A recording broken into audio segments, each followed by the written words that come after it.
This is the first of 4 bonus episodes I'm gifting you before I end season 2. In them, I will ask a few folks to share about their journey further, how they found the narrow way, and why they decided on it, and even what it looks like as they're taking their steps.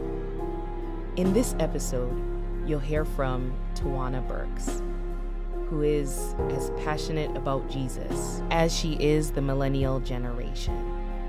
She is co-founder of the Culture New Norm movement, in addition to wearing the hats of soon-to-be published author and life coach. You're about to hear Tawana pouring out from such a sincere place about enduring through treacherous places in her journey and how she beat the odds to receive the Lord as her Father. Stay tuned.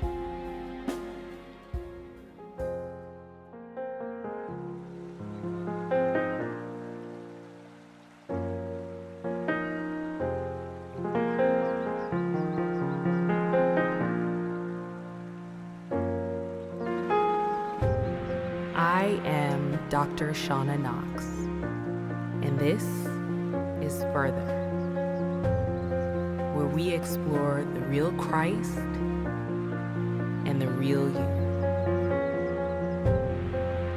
The way to life is extremely narrow, and very few of us ever even find it. But let's keep looking.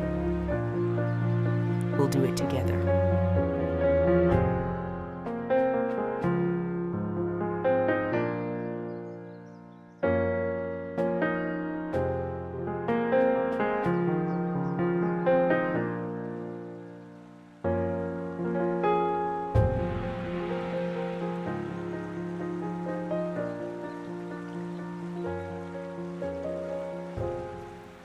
Tawana. Why don't we start by having you describe yourself with one word? Daughter. Daughter. Daughter. Why daughter?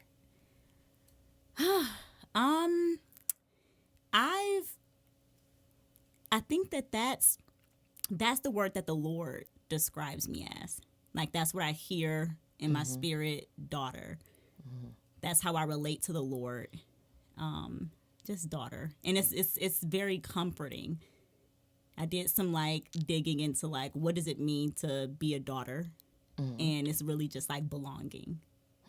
So yeah, daughter. It makes my heart smile. When did you get that revelation that you belong to the Lord as his daughter? It might have been progressive, honestly. Yeah, it was definitely progressive. I would say maybe, I don't know how many years ago, the Lord just takes me through moments in my life where I recognize I've been fathered. He's really a father to the fatherless. So I've had a lot of reflective moments of just looking back and being no one was there.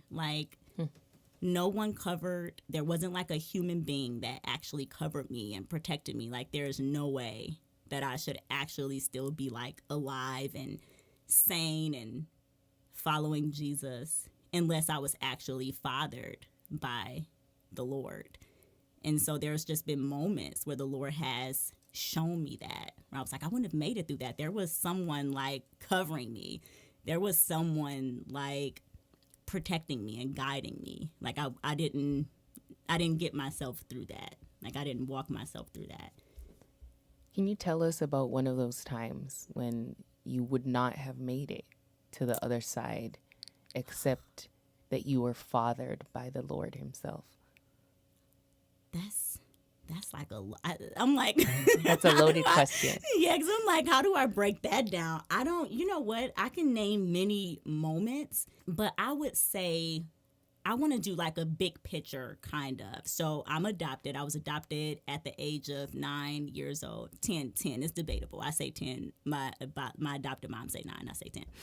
And so, yeah, there there was so much dysfunction and discord and abandonment and rejection that I dealt with, like coming through my childhood. And there's no way that I would have actually like made it past. Like, I moved to the DMV area around the age of 21 years old.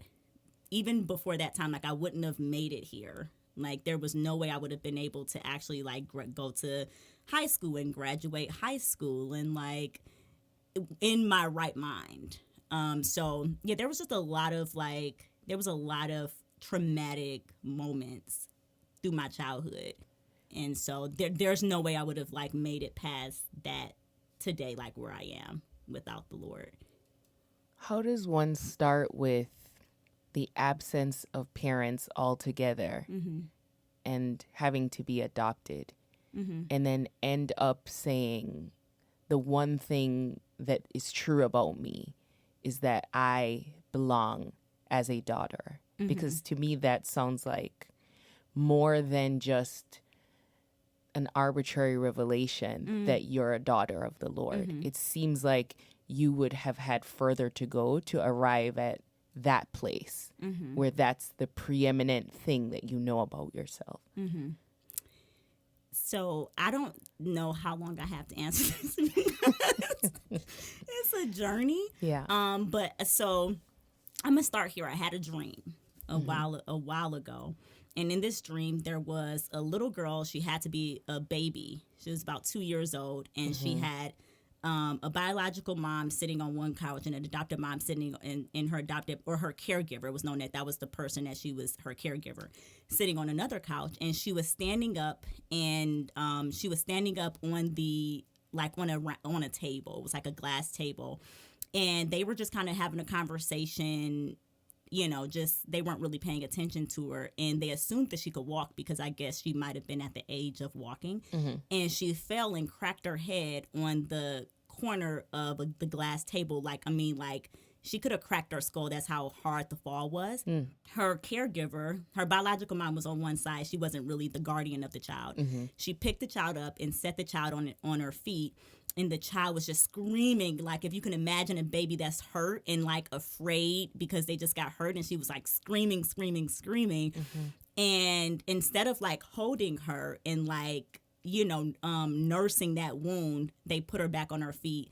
And me in the dream as myself, I got up and I picked the baby up and I was like trying to like will my love into the baby. I was like anyone, if you was to see a child fall in that way, your heart would just shatter. And so my heart was so broken, and I was like trying to will my love into this child, and the child was so afraid and fighting me because the one that actually the one she trusted didn't do that. And so I woke up, I remember waking up from that dream, and I wasn't really like fully in my awakened state, I guess. As I was coming out the dream, I still felt the pain of that fall.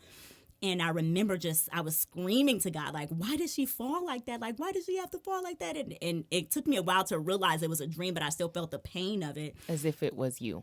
Yes. And the Lord told me, he said, the child was you. And he said, I represented him in the dream. And he told me, he said, I need you to understand. He was like, it was a great fall. And it was a great neglect. And, the baby was fighting me, not really wanting to she didn't trust me. And the Lord just told me, like, I want you to understand how great the fall was, how the level of the pain, and how I am the one that picks you up and wills my love into you and desire for you to trust me and to know me as your father. While I understand that it would be impossible for you to actually trust me, it's going to be a journey of trusting, because it's like, would you expect a baby to trust a stranger? And so just that example alone, the Lord began to show me through dreams. He began to explain to me the level of my neglect, how traumatic it was to me, because what happened was I began to shut those pieces of myself out because of the impact of the trauma. It was so painful that I would just shut it out of my memory. And what the Lord did for me for years, even till this day, he would take me back to moments and show me, this is how this moment impacted you. This is where I was in the moment. This is how this is how present I was in the moment, even though it was a moment of pain. And so the Lord reminds me of those moments so that he can actually heal me. And it's just been a journey of that. So to answer your question, it's been a journey of the Lord revealing to me where he was, and in very tangible ways, like dreams and visions, and really speaking to me through his word and things that he would bring to my remembrance that I know I wouldn't have remembered on my own. Take us back to the beginning of that journey. Because the project of what we're doing here is to help people take a step from where they are to the next place, along that narrow way. Where were you in the beginning? How did you find Jesus? How did I find Jesus? So I was still in foster care. It was right before I got adopted. My grandmother, my adopted grandmother, I remember being in church, and she kind of like pushed us up to the front and was like, go get saved, like go give your life to Jesus.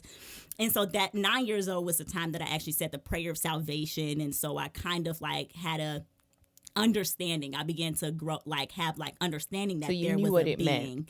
Yeah. Okay. Like, okay, that there was a, not fully, like, but I understood, like, okay, there's a being, and even before I was adopted, my biological mother used to call me like an angel, and, so I had a bend towards the spiritual realm before. Around 12 years old, my mom used to send us off to a Christian camp. This is my adopted mom. She would send us off to a Christian camp, and she didn't know it was a Christian camp at the time. She just thought she was getting rid of the kids, go off to a week's camp. This camp was actually Wildwood Ranch. I'll never forget. Like, I actually been trying to like find them. Changed my life. Like, these were young people. We thought they were so grown at that time, but they were actually like the age we are now, younger, college. They were college students, and they had a real relationship with God that I had never seen. Like, I remember being in camp, and I would hear them say, we're going to go into our cabin and like have a conversation with Jesus. I was like, you're going to have a conversation? Like, what? He's going to show up and have one back with you? Like, what does that look like? Yeah. And so I started to see it, but it was modeled before me through this camp. And we went to this camp multiple times a year. And so the Lord really began to draw me in camp. And so I remember coming back from camp, and I told my mom, I was like, I need a Bible. Like, take me to go and get a Bible. And mind you, my household were professing believers, but we weren't really living that lifestyle, like, and so even me saying I wanted a Bible, I was probably like the first person in a house that like went and got a Bible. So that's when I began to like God. I began to kind of become very curious about the Lord. I would study my Bible. I saw like this woman on a DVD. It was Juanita Bynum's at the time. I didn't know her, but I grabbed the DVD. And from that age, I started watching that DVD like every day. I was just like hooked. And I gave my life to the Lord at this camp. Yeah. But I was going back to the real reality of my life, where people were not living like that. My household was very chaotic, and I didn't get along with my family. And so I was very much so a loner at home. It was almost like I would go into my room and I would just